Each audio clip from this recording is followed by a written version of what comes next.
I'll get to it tomorrow. I'm like, who promised you that? Because life changes so quick. We live our lives and we feel as if we're promised something. We really don't have any control. We can control what we possess: emotions, attitude, thought process, perspective, how we speak, how we respond. But just life in general, we have no control of that. But it's so many parts of the injury that shaped my perspective. It was almost surreal. Your career's probably over. Your arm and hand will probably never be the same again. Hey man, life don't owe you a thing. Everybody done been through something. Everybody's gonna encounter something. I think the beautiful thing about adversity and opposition, when you live with it, it teaches you. If you're open to it. Easiest thing in the world to do is to be negative. Easiest thing in the world to do is complain. Easiest thing in the world to do is to quit. That's easy. It's moments like that that you remember that shape and mold you as a person as you go throughout life. And I think we all have them, right? We all have these moments, right? Whether it be humility moments, whether it be, moments that keep us grounded. It's just we choose sometimes to forget them. And for all of us, we're gonna encounter those defining moments in our lives, right? To where it's gonna hurt. It's always a lesson. It's always a blessing. It's up to us to extract it. Attitude drives performance. So that's the key to life. I think sometimes when things don't go our way, the quote says it. You judge the true character and caliber of a person not by where they stand in times of comfort and convenience. You judge the true character and caliber of a person by where they stand in times of challenge and controversy. But when things go wrong, things don't go the way you want them to, they don't unfold the way you want them to, who are you? Because that's the true test of who you are as a person. That's your true character. Everybody is going to smile when the sun's shining, man. But the song says it. Can you stand the rain, baby? Attitude is a small thing that we often underestimate, but we really can control that.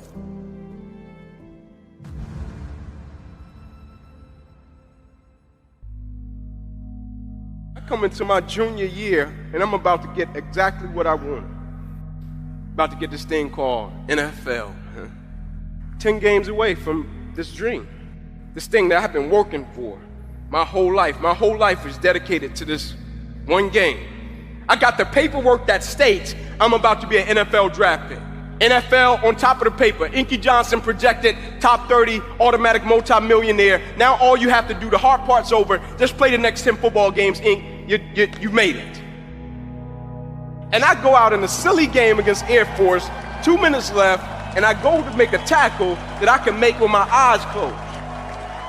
And when I hit him, every breath in my body left. My body goes completely limp. I fall to the ground, I blacked out, my eyes open. I'm still not, too concerned, because it's football. When my eyes open, guys run over, Ink, let's rock, man, let's go, let's finish him off. And I'm like, I can't. I said, I can't move. Shock, neck to my toes, I can't feel anything. Shock leaves, it stays in my right arm and hand. I'm like, maybe I got a bad stinger. They put me on the spine board, wheeling me off the field. Doctor says to me as he's walking beside me, I don't know how you're still alive, son, you don't have any pulse. We get to the ambulance, my father's standing there, I'm like, Pops, I laid it on him, right? I put it on him, right? My dad's like, yeah, but I think you got the worst part of this one, E. Doctor said, we're gonna take you over, run a couple tests, bring you back into the room, everything will be cool. They run the test, they bring me back into the room, mom comes in, kisses, prays, son, you'll be fine.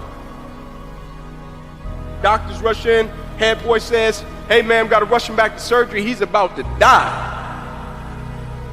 If we don't perform this surgery tonight, I guarantee you, you won't be here in the morning. And now the thing I placed my identity in, now it was gone. That's why I laugh at people when they say, man, if I could just get this, I'll be. man, if I could just get this position, I'll be, woo. Man, if I could just get this amount of money, I'm like, woo. But what happens even if you get it or you don't get it? Like, do you have the ability to accept what you don't understand? Can you handle when things get off course? I'm sitting there and I'm thinking, like, man, I'm 8 games away and God is redirecting me. And I'm like, God, just let me get to the NFL, then redirect me. Like, let me get the contract, then redirect me so I can help my family. And I thought it was over after football got redirected. My life got redirected 2, 3 more times before I even fell into my purpose and my mission and what I was supposed to be doing. It got redirected 2, 3 more times. I'm thinking I'm gonna be a coach. Just like every guy when he finishes the game, and I'll just coach. But people keep coming to me, telling me, speak, Inky, you need to speak. And I'm like, I'm not speaking. Everybody got a story. That's how I view life. Everybody done been through something, right? Everybody's gonna encounter something. And so I never looked at speaking, sharing. I never was the guy like, oh man, this happened to me, let me go share with the world. I was like, nah, Ink, figure it out. Like, pick up the pieces, move forward, and figure it out. And so when people would say this, I would be like, nah, I'm not trying to speak. Like, I don't want to speak. The things we go through in life, man, they're not just for us, right? Once we get to a place of peace and we figure out how to deal with it, it's our responsibility to go out and share that. Right. It's like not before the world all the time, but just to share it. Because other people go through things, right? Other people are fighting. Just go out and share it. And that was the first time I had got hit with something to where I pondered it, right? To where I was like, you make a nice point. And I was getting invitations to speak at the time, school assembly, you know. I got the same feeling that I was getting in the tunnel, right? And I'll never forget when I got it, I felt it and I captured it. I spoke, did well, got home, and I'll never forget thinking like, man, like, I might need to be more intentional about this. When we go through things in life, the first thing we try to do is understand it. I'm like, nah, man, some things you're gonna go through, it's gonna be so tough, you're not gonna understand it right away. Just survive it.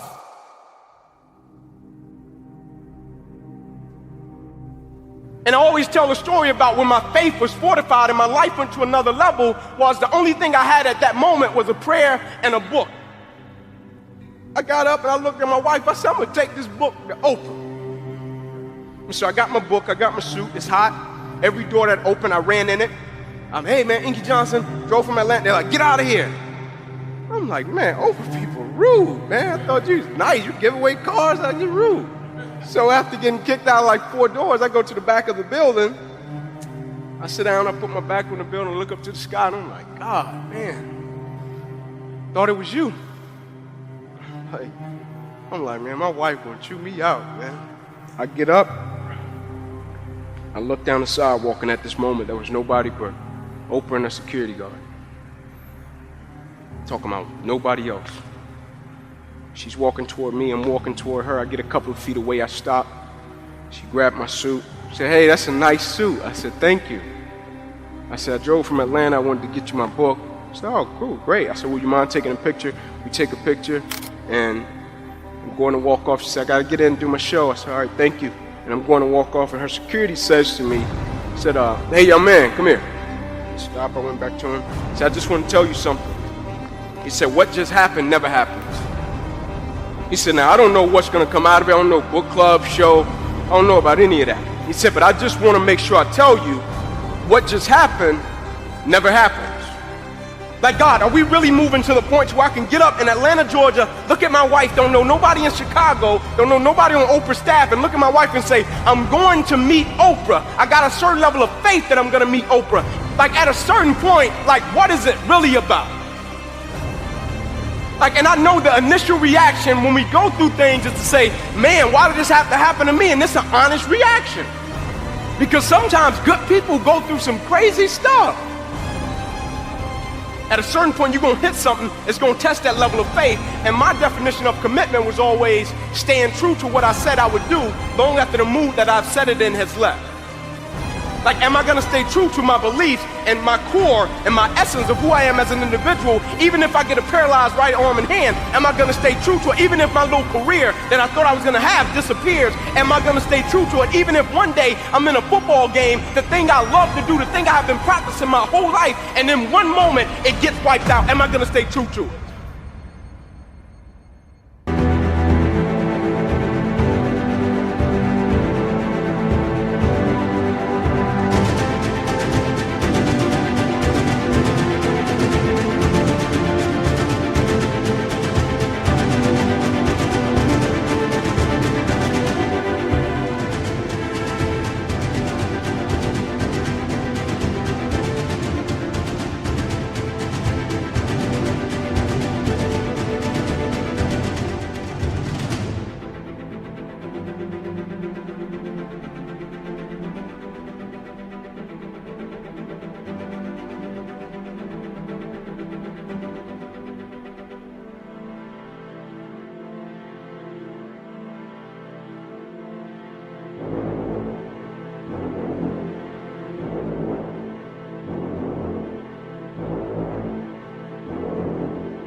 Somebody comes up to me almost every week and say, like, be honest, like, you said you wouldn't change, what happened to you?